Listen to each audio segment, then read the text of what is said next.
할렐루야, 할렐루야. 하나님께서 여러분의 삶에 놀라운 은혜를 함께 하시기를 축복합니다. 자, 욥에 대해서 어제 우리 살펴보았는데요. 사탄에게 하나님께서 까닭없이 하나님을 경외하겠습니까? 사탄이 이제 하나님께 대한 일종의 도발이라고도 할 수 있는데, 내가 사랑하는 종 욥은 까닭없이 나를 경외하는 그런 자는 아니다. 실제로는 까닭이 없어도 나를 경외할 수 있는 자이다, 이렇게 말씀을 하시고 그의 모든 소유물과 그가 사랑하는 자녀들 아들 7과 딸 3을 죽도록 허락하십니다. 자, 이 천상에서 어떤 일이 벌어지는지는 모르고 욥은 자기에게 닥친 끔찍한 고통을 맛보게 되죠. 자, 이런 고통 중에 솔직히 우리는 한 가지만 있어도 하나님에 대해서 다른 이야기를 할 가능성이 대단히 높습니다. 그런데 욥은 자기 입술로 하나님을 범죄하지 않는 모습을 보입니다. 어제 우리가 중심으로 살펴본 것은 1장 21절이었습니다. 보시면 내가 모태에서 알몸으로 나와 싸운즉 또한 알몸이 그리로 돌아가올지라 주신 이도 여호와시요 거두신 이도 여호와시오니 여호와의 이름이 찬송을 받으실지니이다. 아멘. 주신 이도 여호와시고 취하신 이도 여호와시다. 우리가 이렇게 고백할 수 있을 것인가? 자, 이렇게 욥은 자기 자신에게 닥친 어려움과 아픔 속에서도 고백합니다. 자, 그런데 한 번 더 회의가 열리죠. 하나님께서 사탄에게 말씀을 하시면서 사탄이 했던 말을 그대로 인용하면서 사탄을 좀 반어법으로 희롱하는 모습을 볼 수가 있어요. 바로 2장 3절인데요. 여호와께서 사탄에게 말씀하십니다.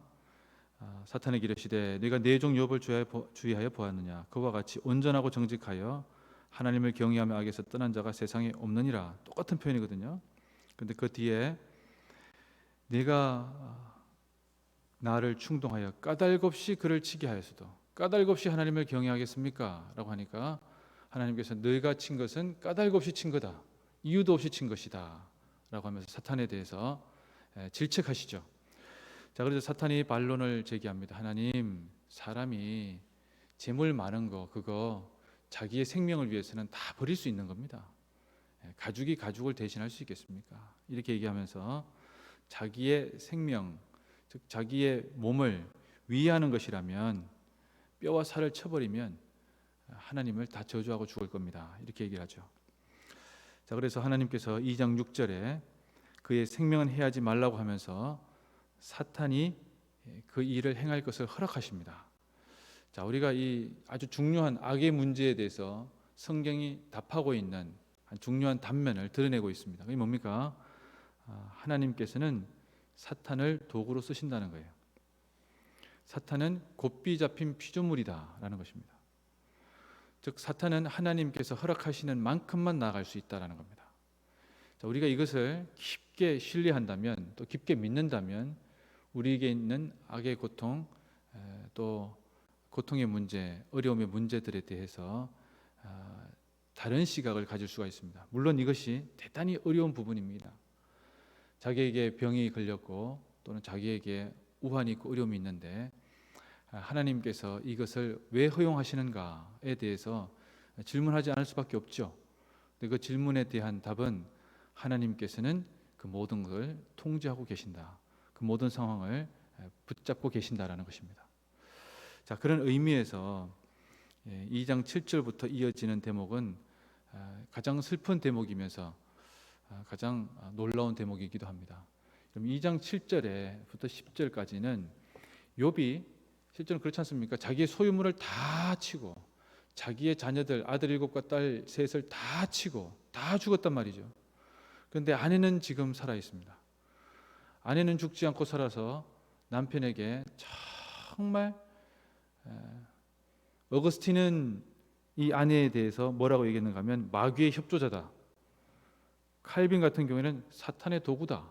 이렇게 얘기를 했어요. 왜 그런가 하면 지금 아내는 사탄이 원하는 것을 얘기하고 죽으라는 거죠. 당신 하나님 저주하고 죽어라 라고 얘기하는데, 그런 아내를 바라보며 저는 그렇게 생각을 해보았습니다.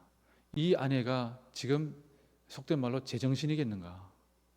그럼 아내는 뭐 멀쩡하게 옆에서 제3자적인 입장에서 남편의 이 상황을 자기 자신에게 닥친 그 상황을 바라보고 있을 것인가? 그렇지 않죠. 지금 아내 어떻습니까? 자기가 낳은 자녀 10명이 다 죽었습니다. 한 명도 남지 않은 상황이죠. 자기가 남편과 함께 일구었던 그 거대한 부가 다 사라졌습니다. 부는 그렇다 치더라도 자식은 어떻게 할 겁니까? 이 아내의 마음을 우리가 한번 그렇게 들여다볼 필요가 있지 않겠나 생각을 합니다.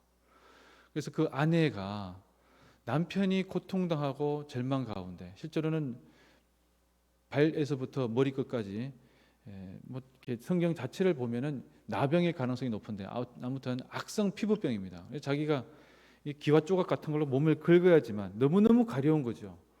욥이 잠을 자겠습니까 지금? 잠을 자지는 못하는 상황입니다. 그리고 자기 자신은 악성 피부병이 걸렸기 때문에 집에서 쫓겨나서 동구박해서 마을 공동체에서도 격리된 채 살아가야만 되는, 자기의 사회적 위신과 체면, 명예 아무것도 없는, 그냥 완전히 바닥으로, 가장 천국에서 가장 지옥으로 내려간 극단적 상황 가운데 있는 것이죠. 자, 이런 남편을 바라보는 아내의 마음이 어떻겠습니까?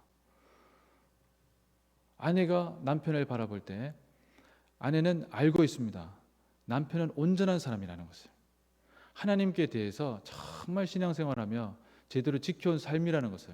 비록 때로는 자기 자신은 실수하고 어려움이 있을지라도 남편만큼은 늘 변함없이 하나님께 가까이 있었다는 것을. 그런데 갑자기 이런 상황이 닥치니 당신은 자기 온전함을 지켜서 계속 이 고통 가운데 있지 말아라. 그냥 자기가 하나님을 저주하고, 저주하는 게 뭡니까? 저주하면 죽음은 당연한 겁니다. 그러니 하나님을 저주하고 죽으라, 이렇게 권면하지요. 옛날에는 이 아내가, 저는 바가지 긁는다고 생각했는데 그게 아니에요. 이 아내도 똑같은 고통 가운데 절규하고 있는 겁니다.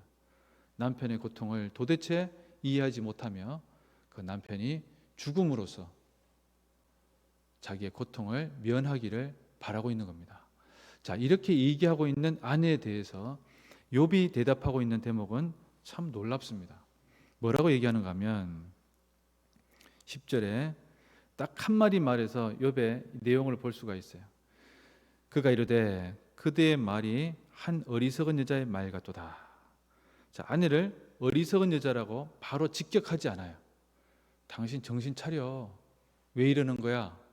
왜 이렇게 바보 같은 소리 하는 거야? 이렇게 얘기 안 했다는 거예요. 뭐라고 얘기합니까? 한 어리석은 여자가 하는 말하고 당신 지금 비슷한 것 같다. 대단히 어조가 다르죠. 그러면서 뭐라고 얘기합니까? 한 어리석은 여자의 말 같도다라고 하는 것은 당신 원래 그런 사람 아니잖아라고 하는 얘기예요. 자기 아내에게 당신 그 원래 그런 사람이 아니었는데 그런 상황 가운데 처한 거 나도 이해하고 있다는 거예요. 아내의 고통이나 아내의 슬픔에 대해서 남편이 얼마만큼 지금, 자기도 지금 그렇잖아요. 누가 고통스럽습니까? 긁고 있는 사람이 고통스러운 거죠. 그런데 자기의 고통스러움은 뒤로 하고 아내에 대해서 뭐 타이른다기보다는 당신 그런 사람 아니잖아 라고 설득하고 있는 것이 욥의 모습이라는 거죠. 자, 그러면서 뭐라고 합니까? 10절의 마지막에 보시면 우리가 하나님께 복을 받았은즉 화도 받지 않겠느냐? 이 모든 일에 욥이 입술로 범죄하지 아니하니라. 여러분, 우리가 하나님께 복을 받았으니까, 자, 이게 우리라고 합니다. 우리, 당신과 내가 같이 감당해야 될 몫이라는 거예요. 부부라고 하는 것은 문제에 대해서 같이 감당해야 되는 부분이죠. 아내가 어려움이 있거나 남편이 어려움이 있다면 같이 감당하는 것입니다. 그래서 우리가 하나님께 복을 받았지 않냐? 그런데 하나님께서 복을 받았은즉 화도 받는 것도 당연하지 않겠냐? 우리가 언제까지 복만 바라겠느냐? 화도 주실 수 있는 것 아니냐? 야, 여러분, 이런 고백에까지 나갈 수 있겠습니까? 그런데 부부의 고백은 이 고백이 되어야 되지 않겠습니까? 혼자 외로이 한 사람만 힘들고 어려운 것이 아니라 함께 공감하고 함께 보듬어주고 함께 나아가는 모습. 여러분, 여기에 욥기에 드러난 저는 부부의 아름다운 모습이 아닌가, 특히 남편의 아름다운 모습이 아닌가, 아내도 물론 마찬가지겠죠. 그런 모습이 아니겠는가라는 생각을 오늘 본문을 통해서 한번 들여다볼 수 있을 것 같습니다.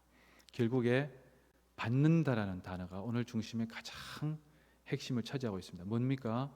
하나님께서 섭리하시는, 사랑이 넘치는 하나님의 섭리를 복도 받았은즉 화도 받지 않겠느냐라고 고백하는 욥의 모습은 자기 어떤 상황도 하나님의 섭리로 인정하고 바라보는 모습을 우리가 볼 수가 있습니다. 이런 우리가 우리 삶에 살아가면서 우리는 무사하고 평안하기를 늘 원합니다. 그렇지 않습니까? 그러나 여러분, 하나님께서는 택한 자녀를 통해서 하나님의 놀라운 은혜를 경험하게 하시되, 고통 중에 극복 속에 경험케 하시고, 어려움을, 위기를 복으로 전환시키는 놀라운 스토리를 통해서 하나님의 살아계심을 증거하게 하십니다. 여러분, 앞으로 우리의 삶 속에 욥과 같은 고통, 가정에 어려움이 있겠죠, 그죠? 이 두 사람의 대화를 눈여겨 보십시오. 하나님께서 이 가정을 다시 회복시키시는 이유가 있습니다. 나중에 보시면 마지막 말미에 욥은 똑같이 부를 받되 자기 자녀들도 그렇게 똑같이 구하게 됩니다. 받게 됩니다. 그때까지 아내가 옆에서 계속 남편을 돌봐주었다는 것을 우리가 볼 수가 있습니다. 만약에 이 상황이 부부싸움에서 끝나는 상황이면 다른 여자를 맞이했겠죠. 그렇지 않습니다. 고통 가운데, 어려움 가운데 있다 할지라도 함께 상황을 이겨내가는 것, 바로 그것이 하나님께서 택하신 자녀들에게 주시는 놀라운 또 하나의 복이면서 오늘 우리가 함께 기도해야 될 제목이 아닐까 싶습니다. 주신 자도 여호와시고 취하신 자도 여호와이십니다. 복을 주셨으니 화도 주지 않겠느냐. 이 고백에는 한 사람의 그냥 누구나 들을 법한, 듣기 좋으라고 한 얘기가 아닙니다. 가장 고통 속에 절규하고 있는 것입니다. 그러나 이것이 때로는 우리가 그 고백에 10분의 1이라도 하나님께 하기를 원하신다는가, 이것을 기억하며 기도 자리로 나가겠습니다. 기도합시다.